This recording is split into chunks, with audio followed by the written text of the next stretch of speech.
to imagine now that cookies are in that place where food group is around things that you don't enjoy. You have kind of a feeling a little bit of, maybe, I don't know if you have a little disgust about that food, but certainly it's a food group that you are not interested in at all. And again now when your cookies are back down in that place where they've been, allow your yes finger to raise. Excellent, alright. Okay, alright.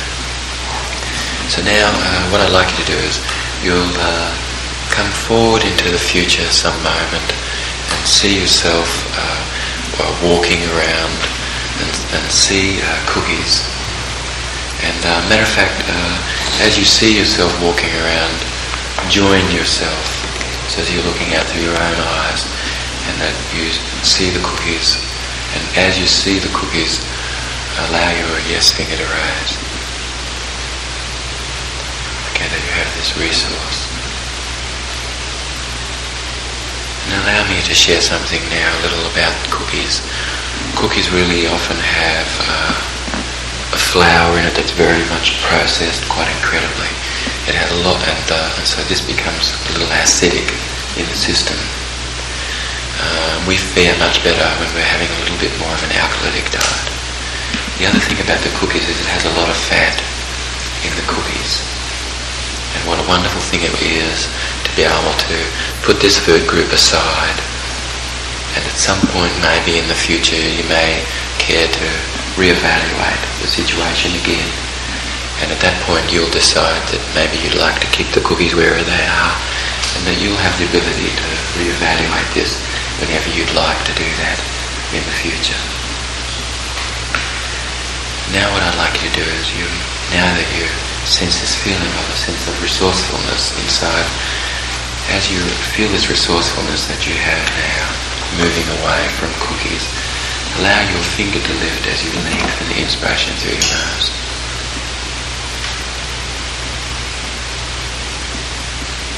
Lengthen the inspiration through your nose. Good. Now, as your finger lowers in a moment, what I'd like you to do is to go back into the past and think of some moment where you would have enjoyed having this resource. And as you think of that moment, allow your finger to lower.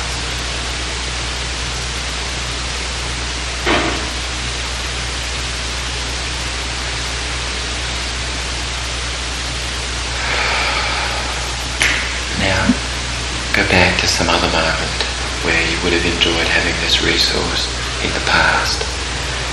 And as you remember this moment in the past where you would enjoy having this resource under your belt, allow your finger, your yes finger again to rise.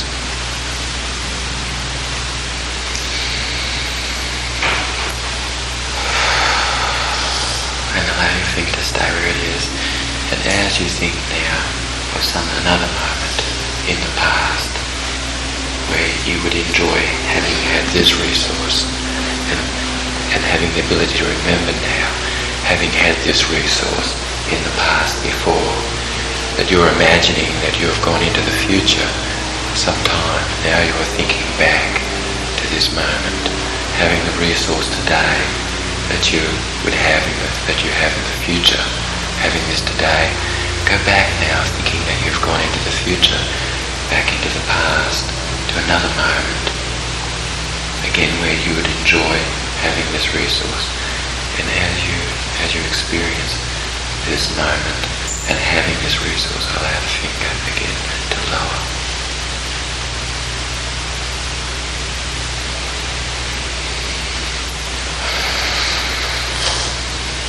Okay. Alright. So now what I'd like you to do is to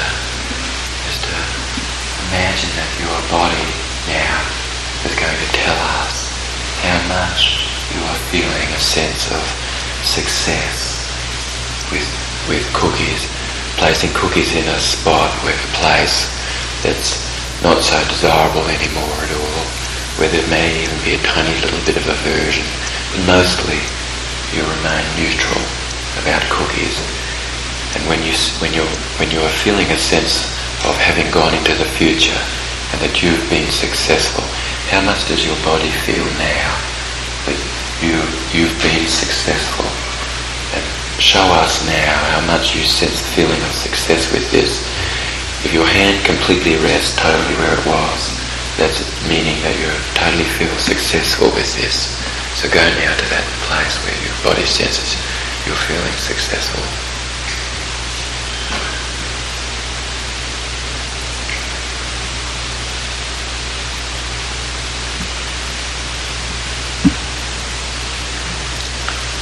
Okay. Alright. Now we're going to have the opportunity to do this with some other things. And you can know that your unconscious mind has a program now, and that you can allow your dreamer sometimes to dream at night and go through this process. And maybe you do this in a moment when you were daydreaming during the day. And that the main thing is, you know now, your brain is understanding that it has a program that can move things spatially to that location from a place where there's a place that you enjoy to a place but it's not so enjoyable. What a wonderful thing it is to forget all things that you love to forget and allow this to come up from inside you out. Let you go about the folly of life, doing other things, and that this process that we've gone through now is something that arises from the inside out. And mostly you're just going about the folly of life. And what a wonderful thing it is. In a moment here now, I'm going to be counting backwards from 5. When I get to 1, you'll be feeling that you're sinking even deeper now. Deeper. And wondering what level of relaxation you can reach today. And that you can anchor this sense of relaxation, so that you can go to this state of relaxation when next we work with each other, and that you have this sense of feeling relaxed when there's a moment in the future that you'd enjoy this, that you have a way of anchoring that. Maybe that's a memory of the sound of the voice tone that allows you to feel relaxed. Maybe it's the lengthening of the inspiration through your nose, that you remember this breath rate, and you remember how relaxed your body's feeling, and how your jaw feels relaxed in your face, and how much you're feeling the sense of the earth and gravity drawing you into the center, and relaxing more and more. 5. And as I count backwards to 1, you're relaxing more and more. And when I get to 1, you'll feel like you'd like to relax even more.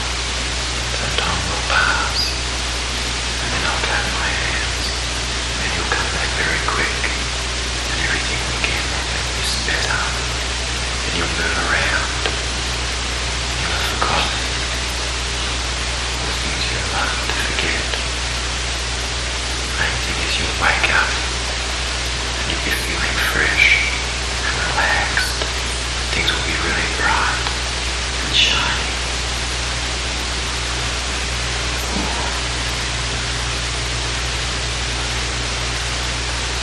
3, 2,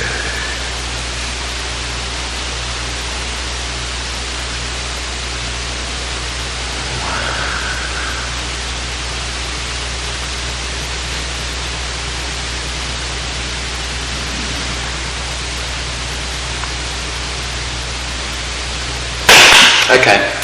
Good up things are good turn. Excellent.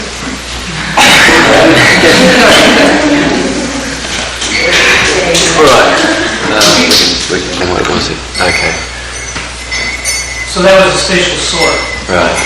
And that's done by taking something and putting it from one space into another space. Right. Okay, that would be a physical location in an imaginary sense. Yes.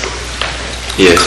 So actually, what's interesting about the phenomena that we just went through is that that's true. People do have things stored in spaces around their body. And that it's the interaction of these spaces, matter of fact. So that when I'm talking to someone, I notice that they've gone with their eyes to a certain location in space, and that they're actually focused on a space, and it's actually the aperture of the eye, the distance with which the eye and the muscles of the eye and the location are all acting as an accessing cue. So, for instance, Terry had things that were pleasant to her, more in front of her, and where Terry had them stored, food in general was stored a little bit to the left. But mostly food groups that were interesting to her, she had stored out in front, and the place that she pointed was within easy reach, was the food group more or less that was food groups that she enjoyed. And right, and so what you noticed was that the place where she went to, where she had stored some foods that kind of was not appealing to her at all, she'd stored them further to the left and more or less out of sight and down, and they were in a place where she didn't have quite reach of, whereas the food group where she enjoyed, that was a little bit closer to her in her reach. So we do store information around us in this way, and we're interacting with that space to access information. So another example of a spatial sort, and then there's a couple of questions, would be, let's just say that there's something that you're building about yourself which is an ideal, and literally the person can imagine this possibly to be in their right hand, and that they're imagining now something else in their other hand. What's in their other hand is something that perhaps that they would enjoy integrating with something that's their ideal in their right hand. So they're looking at their left and they're seeing themselves in their left. Let's say that it's a piece where somebody is arguing quite a bit, always getting involved in argument and not so much having the skills to be able to diffuse that. So that you see yourself in one hand in this mode, and you see this other self, and this other self has the ability to be like a guru, and that this man at one point was seeking enlightenment, and he came to this guru, and this guru was kind of just peeking out from behind a robe. You could just barely see his face, and he was just sitting there. And so this person came over and said, "Oh, Guru, I'm really feeling enlightened, and I'm really sensing that I've reached this sense of enlightenment." And without any words, the Guru reached out from behind the cloak and went and slapped this person's face. And this person went, and was kind of quite offended that his face had been slapped. And then the Guru said to this fellow, "Go away and come back when nothing can perturb you."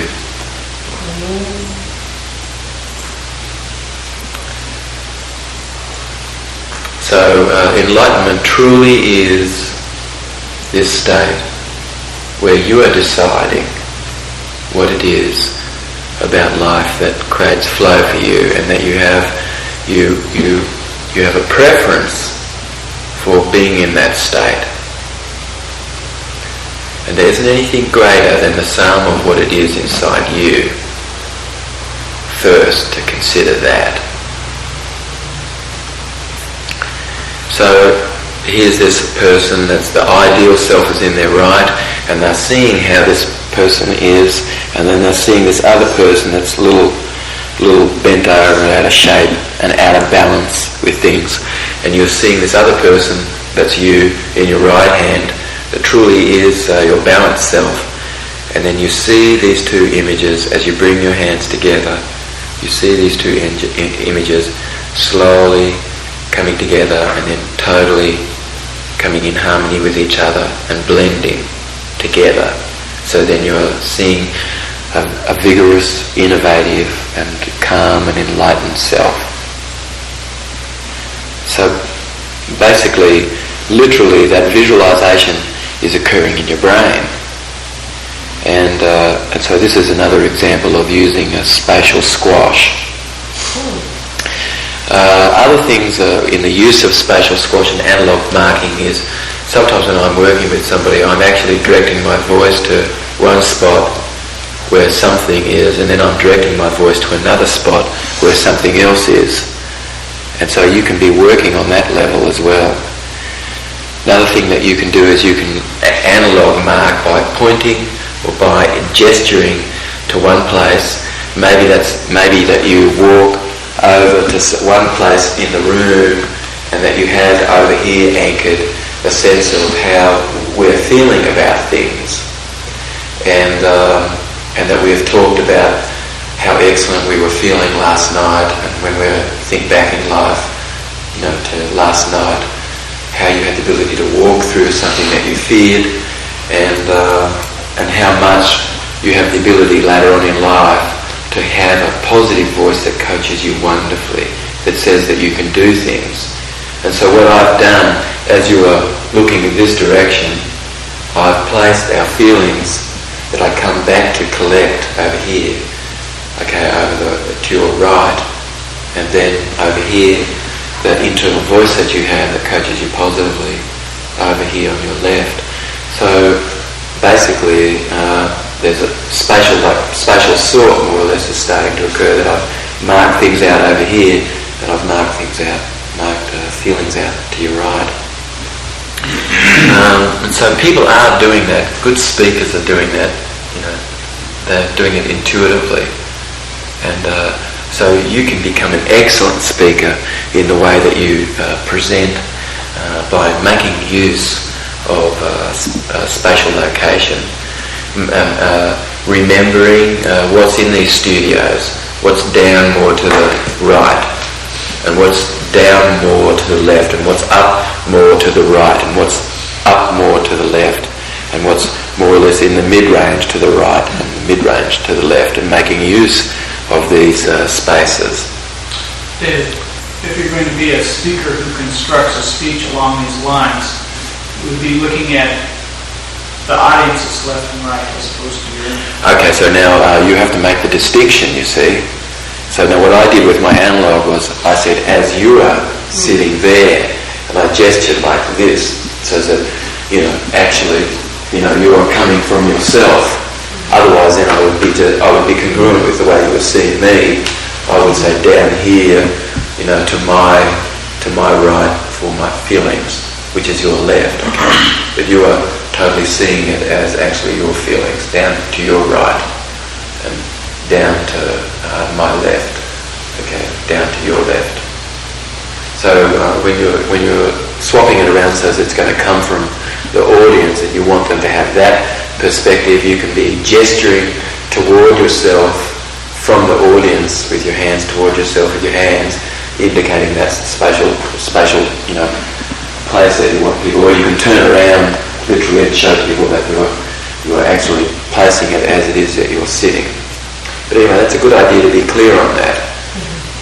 Someone the other day was working with me, and they literally, for me, it was sensing that everything was crossed over, and I didn't know that they had swapped things around in their head. There wasn't an indication, they hadn't given me that they had swapped things, so that they were marking things out for me, the way that I was facing them, So mostly you're doing it as it is that's congruent for you, because you are looking at me, sensing this aspect of yourself, unless you actually make the distinction.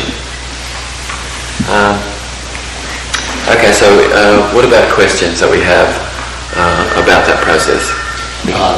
I noticed that you did some anchoring.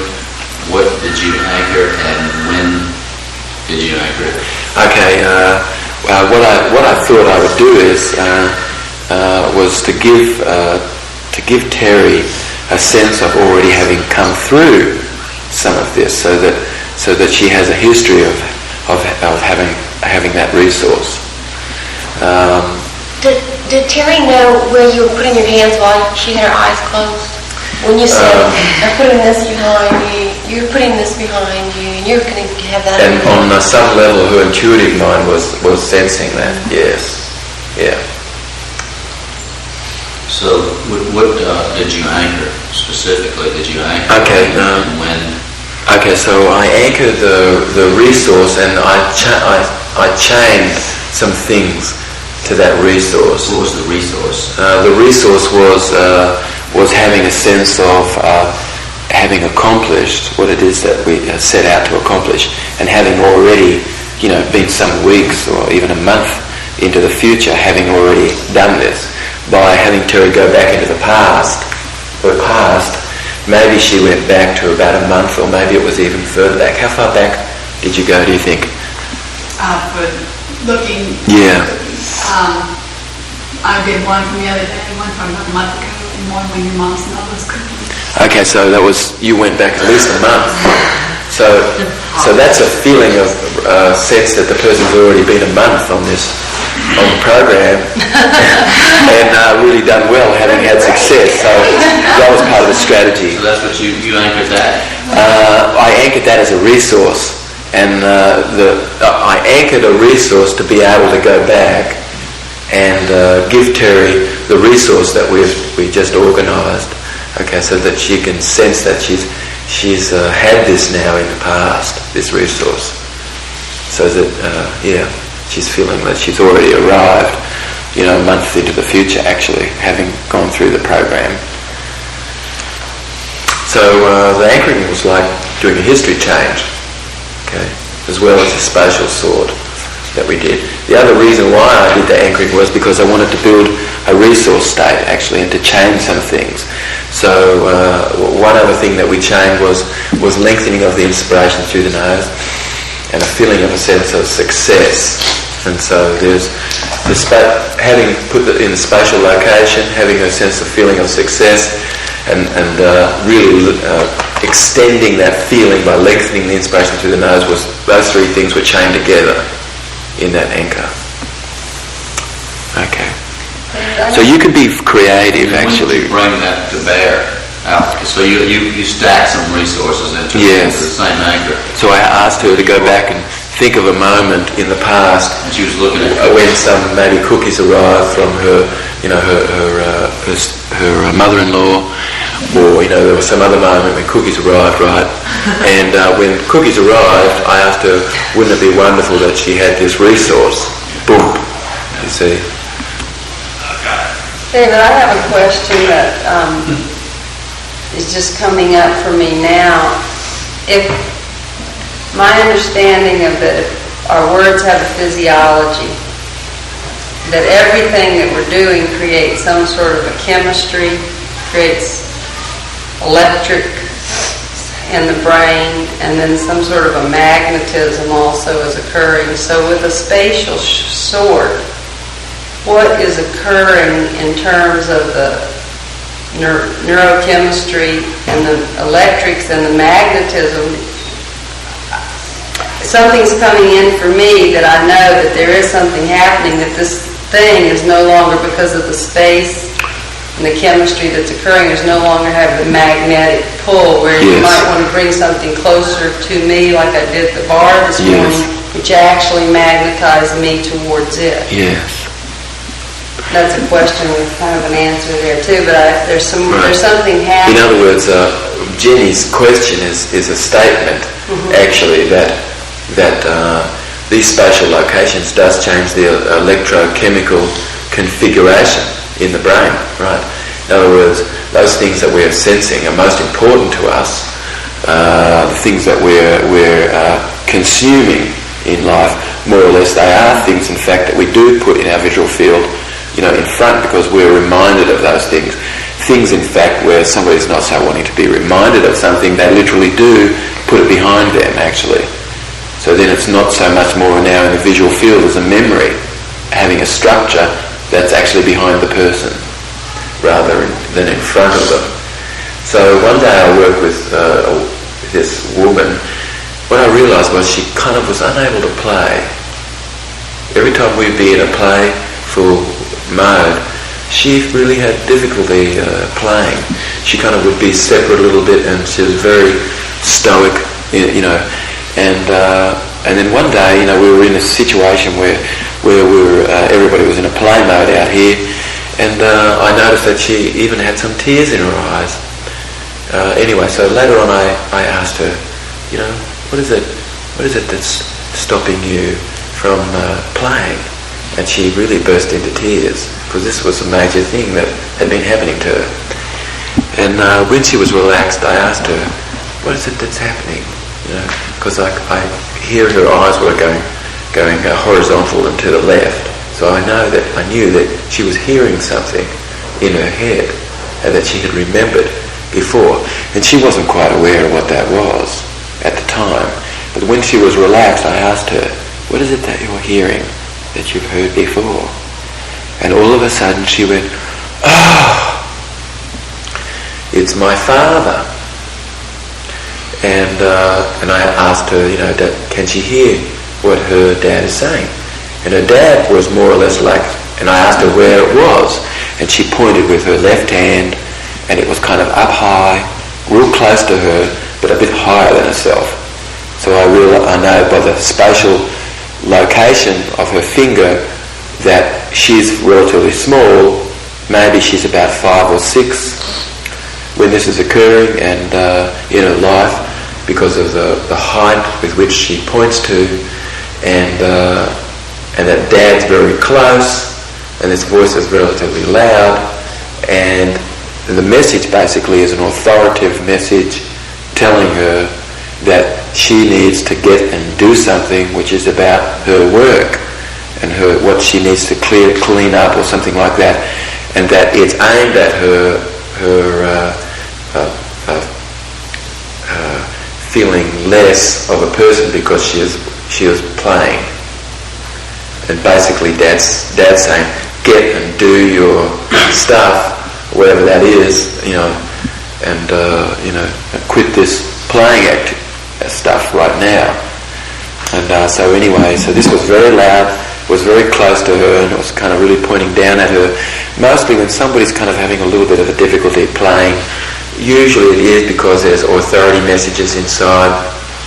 Maybe there's a lack of role models that this person's had in their life, certainly or maybe sometimes it's religious ideology as well. Usually it's like a combination of those 3 things. So when she was relaxed, I asked her now to start to fade that voice.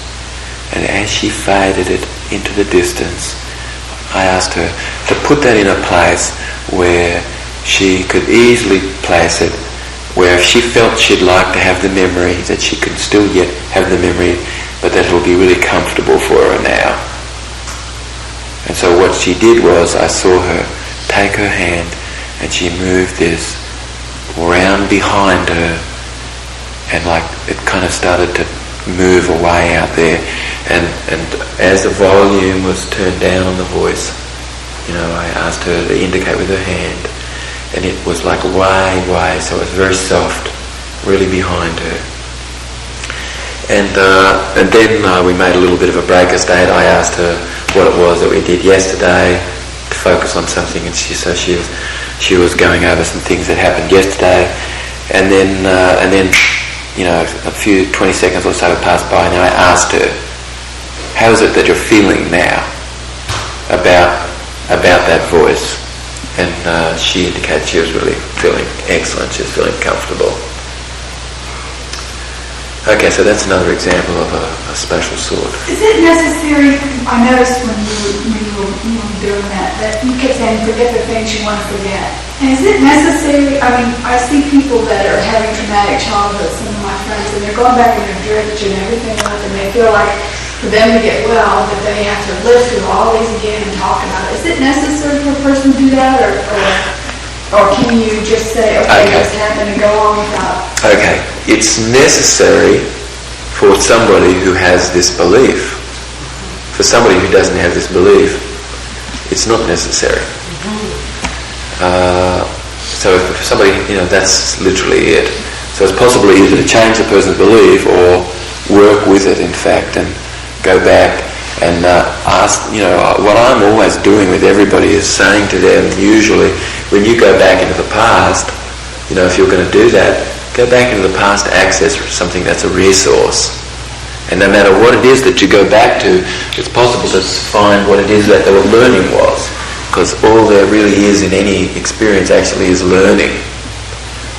So if you have certain patterns and the old way therapy is looking back and saying, well, you're like this because your father did this to you, that's of no use with what we're doing now.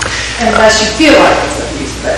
Yes, it would be of use, if the person was sensing that there was a need to actually feel cleared of something, that they needed to go back to understand something about the past. Possibly it's important if there was a sense that the person would be able to learn something, that then they would fit this in, that so from that day on, that day onward now, they have learned something actually about how things were, and they've now learned something, so they've wired something in which is now a little different to how things have been, or were in the past. But what's happening when what I was doing like last night was saying, oh yeah, I've learned that I have this pattern, and I remember, when I did it, then I was going like this, and you said I was future pacing it. Yes.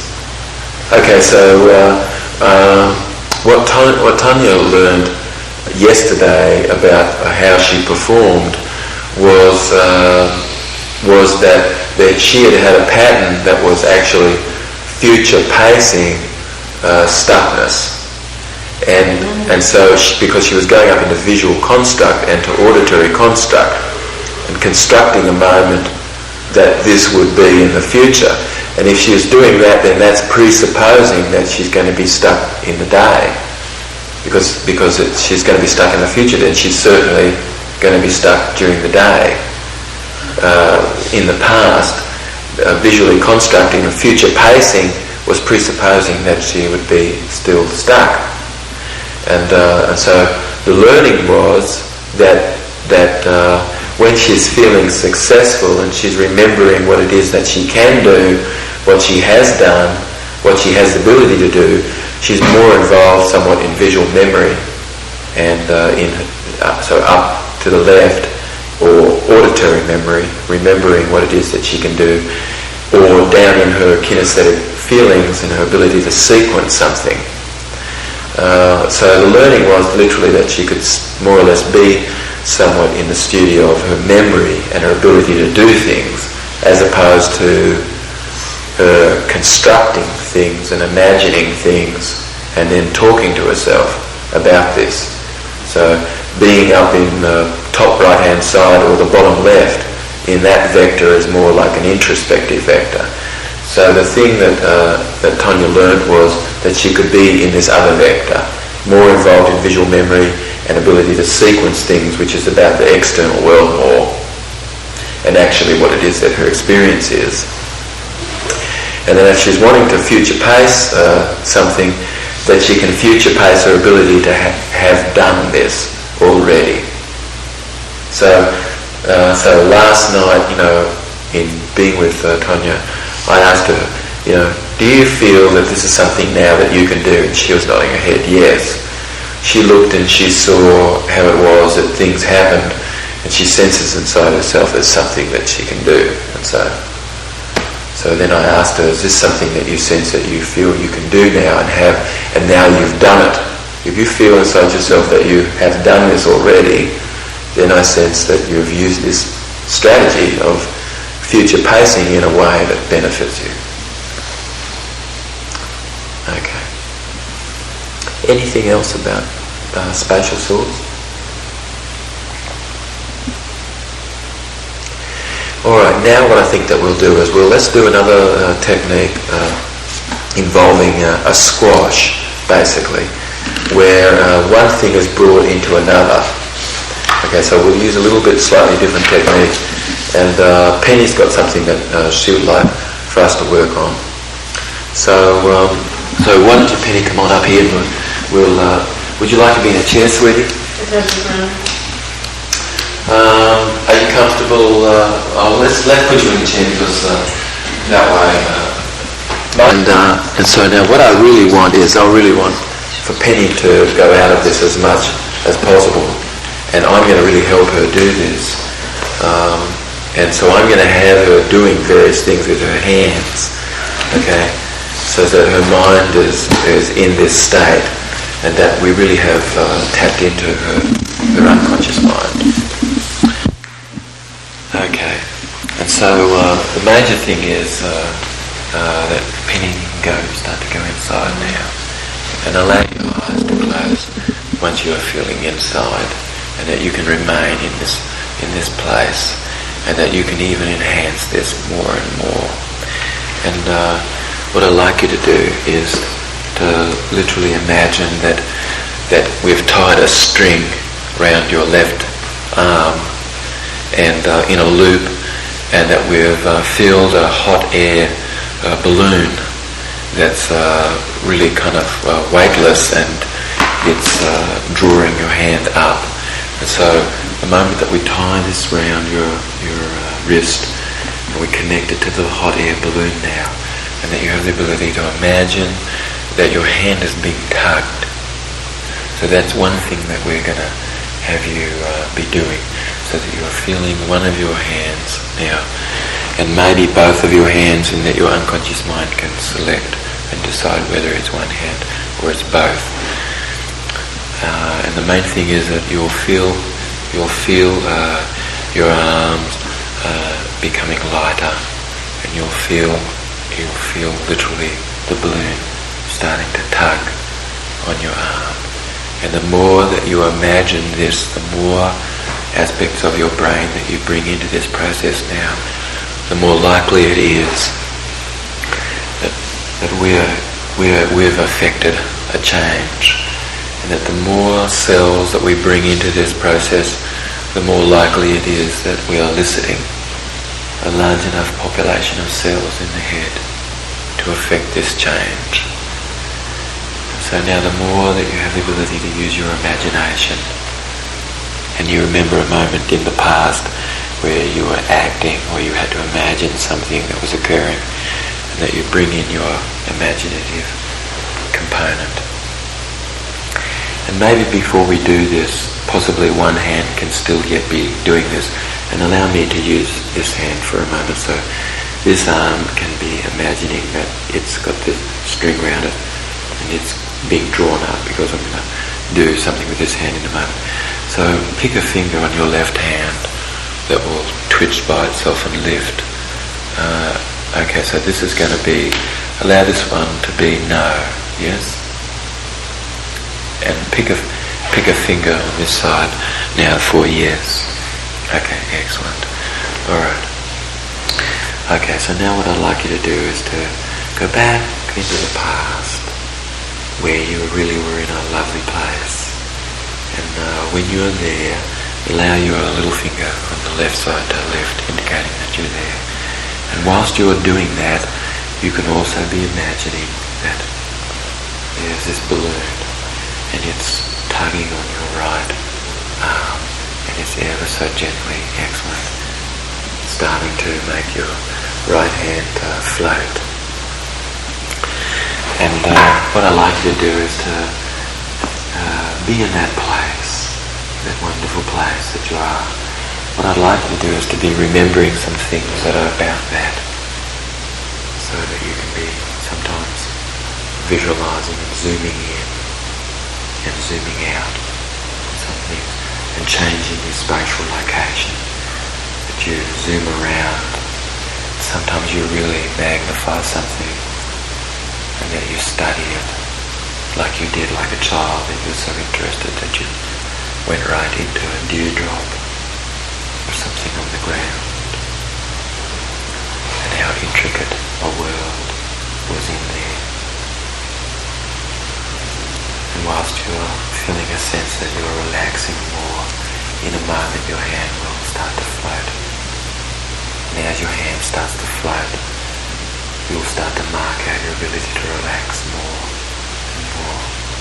And with each with each distance that your hand floats, you'll be relaxing more and more. And take some time now to be in that place. And some minutes will pass. And the more that you are looking at the intricacy of things, and how much you have the ability to intensify the colour, and how much sometimes you have the ability to be able to change your spatial location. And whilst you're doing this, you're feeling yourself being drawn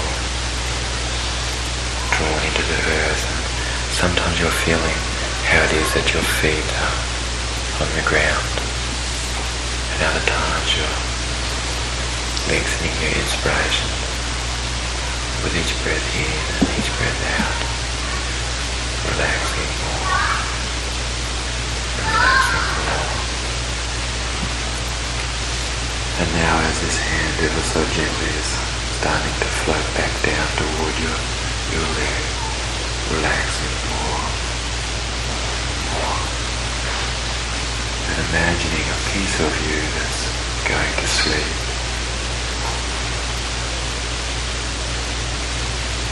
And allow now this other arm to feel the tug of the hot air balloon. Excellent. And you'll still yet be able to use these fingers indicating things to me. And I'll be asking you some questions about things. Whilst I'm asking you questions about things, you can be indicating yes or no by indicating that this finger was yes, that this finger was no. And what I'd like you to do now, whilst you're relaxing more, to take some time whilst you're relaxing. And whilst this hand is floating and you're relaxing even more and more, let everything be part of this process. What I'm going to ask you to do now is to imagine that you can see a hand coming up where it ordinarily would be coming up. And as you see this hand coming up, allow your yes finger to indicate that you see the hand coming up and that you'll freeze a frame of that. And when you've done that, allow your yes finger to indicate. Excellent, okay. Now what I'd like you to do is you've frozen a frame of that. Excellent. And is it your left hand or your right? Is it your right hand? Yes, okay. So it's the right hand that you've seen this time. In a moment we'll also do this with your left hand. For the moment now we're going to do this with your right hand. So now what you've done is you see a picture of your hand coming up and you've frozen a frame of that. And now what I'd like you to do is to blank the screen out. When you blank the screen out, go back to that place. And when you're at that place, that favourite place again, allow your no finger to indicate that you're back in that place. Excellent. Good. Alright. Now what I'd like you to do is to think of something which is going to take the place of that, which is going to be a reminder to you of what it is that you really want. And this can be something that's symbolic.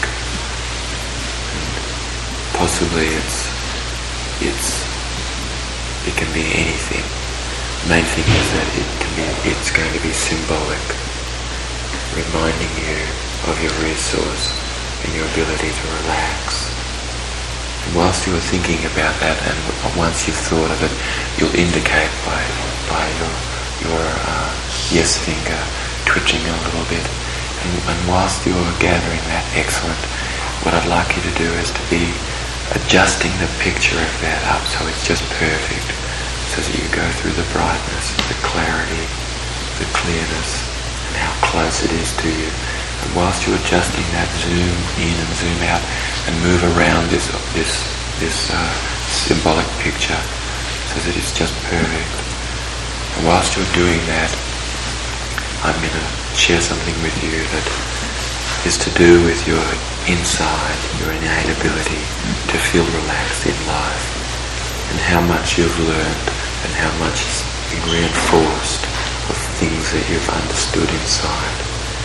That's you, that's been enfolded, that has now unfolded.